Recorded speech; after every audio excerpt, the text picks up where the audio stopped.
स्वामी, जैसे तंत्रा शब्द का आजकल काफ़ी मिसयूज़ हो रहा है। मतलब अगर हम किसी से पूछें या गूगल पे सर्च करें तंत्रा के नाम से, तो मतलब एक ही फ़ोटो आती है मेल फीमेल की एक पोस्चर में बैठे हुए, या जैसे जो फैसिलिटेटर हैं, मतलब जो अपने ऐड बनाते हैं, तो ज़्यादातर उनकी ऐड में भी वही फ़ोटो होती है। तो इस तंत्रा सिर्फ इतना ही है या इसके अलावा भी कुछ है? तंत्रा काफ़ी पुरानी पद्धति है और बड़ी सेक्रेड पद्धति है। हाँ, लेकिन वर्तमान में इसका कुछ दुरुपयोग तो हो गया है। बहुत सारे कारण हैं। तकरीबन 1500 साल पहले, जो कि हिस्टोरियन रिकॉर्ड है, उस हिसाब से मैं बोल रहा हूँ। वैसे लेजेंड्स तो बहुत पुराने हैं। ये शुरू किया गया था। उसके पहले क्या था, जो आध्यात्मिक प्रैक्टिसेस थी, जनरली वो सन्यासियों के लिए मानी जाती थी। वो खासतौर से वो सन्यासी जो घूमते थे, यायावरी करते थे। सन्यास का मतलब ही उस समय होता था कि घर परिवार से दूर चले गए और वो अपना समय बिताते हैं जंगलों में, नदियों में अकेले, और भ्रमण उनके लिए एक बड़ी प्रैक्टिस होता था। उस समय अध्यात्म उनके लिए था।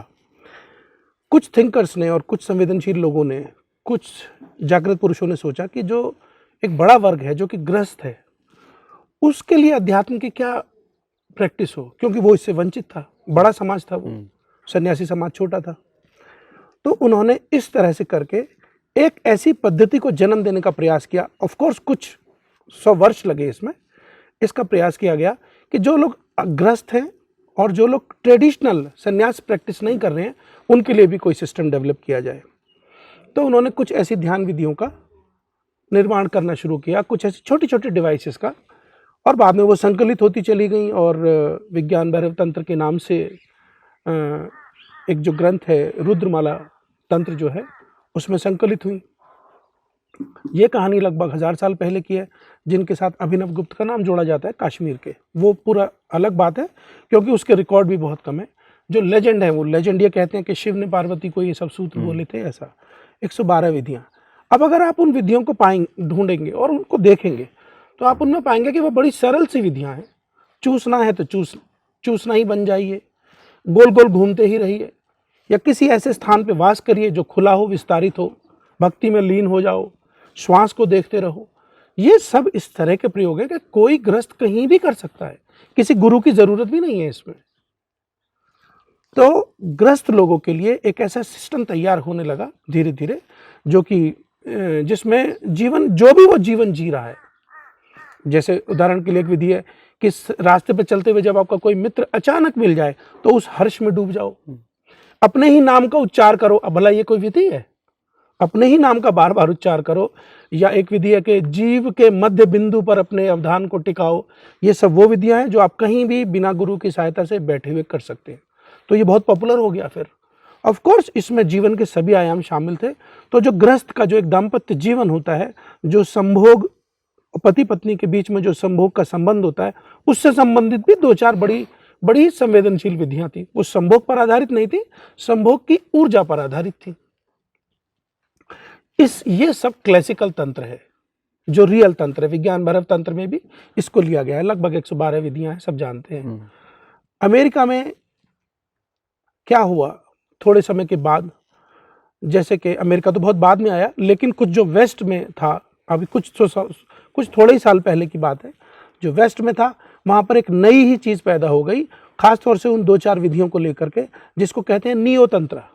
नियोतंत्र अब क्या है कि उन्होंने मात्र उस पर फोकस कर दिया।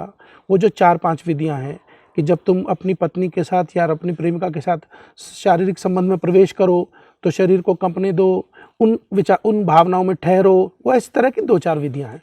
वो नियोतंत्रा में वो उसी पर फोकस कर दिया गया। वो गृहस्थ के लिए, उसमें जो 1500 साल पुराना गृहस्थ था, जो कर्मठ था, घर परिवार चलाता था, शांतिपूर्वक रहता था, प्रेम से समाज में एग्जिस्ट करता था, उनके लिए ये बड़ी संवेदनशील थी। लेकिन आज के समाज में हम उस तरह से एग्जिस्ट ही नहीं करते हैं जितना सुखपूर्वक, शांतिपूर्वक, प्रेम पूर्वक वो लोग एग्जिस्ट करते थे।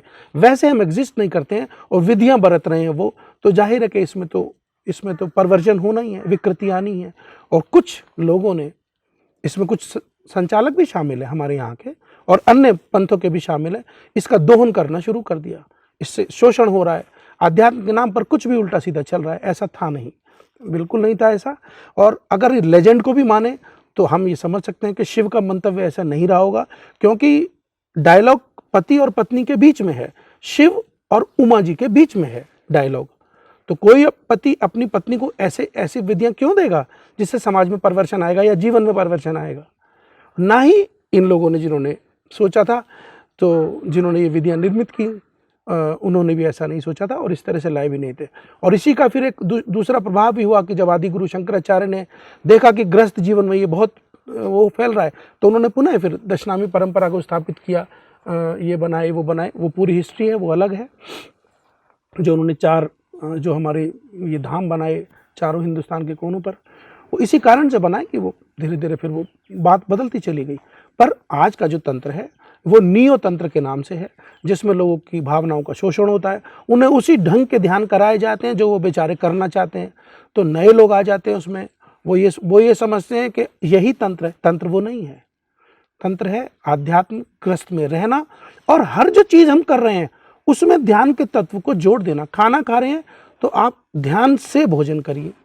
आप कुछ चीज़ का सेवन कर रहे हैं, सिप ही कर रहे हैं, तो ध्यान से करिए। इसी तरह की विधियां हैं, 112 विधियां हैं, उनके ट्रांसलेशन हुआ है, पढ़ेंगे आप पाएंगे कि ये तो हम रोज ही कर रहे हैं। लेकिन उसको अगर उतनी स्पष्टता से, उतनी पारदर्शिता से आप करेंगे उन छोटी छोटी विधियों को अपना जीवन का पुरुषार्थ और कर्म करते हुए, तो आप पाएंगे कि तंत्र तो बहुत पावरफुल है। सब चीज़ का इंक्लूजन है इसमें, जो भी हम दैनिक दिनचर्या कर रहे हैं सबका समावेश है। इसीलिए ओशो ने भी इस पर बोला है कि तंत्र किसी चीज़ का नकार नहीं करता है। इस वजह से नकार नहीं करता है कि जीवन में हम जो भी जी रहे हैं सबके साथ ध्यान को जोड़ दिया। लेकिन कुछ स्मार्ट लोगों ने कहा है कि तंत्र किसी चीज़ का नकार नहीं करता है, तो पहला स्वीकार उन्होंने सेक्स से संबंधित विधियों का कर लिया और उसी के ऊपर आधारित कुछ ग्रुप्स तैयार कर दिए, और दीवानों की तरह लोग इसके पीछे चले जाते हैं। जो भी कारण हो, इसमें क्या आध्यात्मिक उनको अनुभूति होती है ये तो वही जाने, लेकिन जो मीनिंग है तंत्र का वो बहुत सेक्रेड है और पवित्र है। और जो लोग थोड़े संवेदनशील हैं वो समझते भी हैं इस बात को, करते भी हैं। उसी तरह की गाइडलाइंस भी दी हैं ओशो ने। तो जो लोग इसको कर रहे हैं वो जानते हैं सारी बात को।